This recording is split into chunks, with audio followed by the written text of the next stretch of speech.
V športni dvorani v Slovenski Bistrici je pretekli konec tedna potekal Ultimate Grip, prvi tovrstni večdnevni Ultimate Frisbee turnir, ki ga je organiziral domači klub.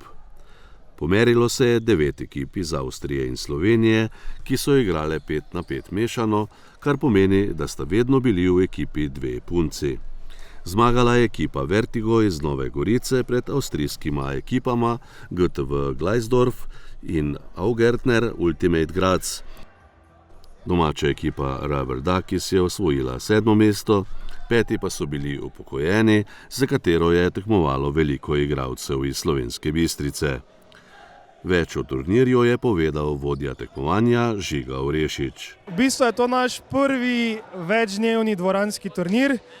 Do zdaj smo organizirali samo enodnevne, pa smo naredili zdaj korak naprej, tako da iz tega vidika smo naredili eno prelomnico v našem društvu in se lotili malo večjih podvigov, večjih projektov in je zaradi tega nekaj posebnega.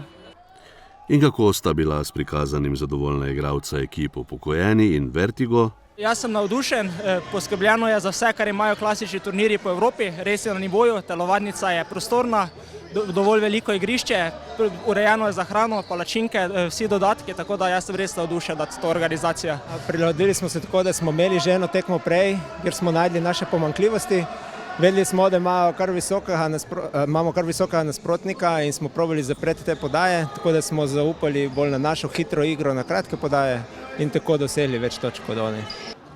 Jaz mislim, da kot zelo mlada ekipa smo se odlično odrezali, tukaj seveda manjka nam še nekaj izkušenj, mogoče par tehničnih stvari za popraviti, tako da mislim, da z treningi v naslednjem letu bomo tukaj, da bomo lahko tekmovali z najboljšimi, tako da sem res ponosen na svojo ekipo in upam, da bo naslednje leto še boljše.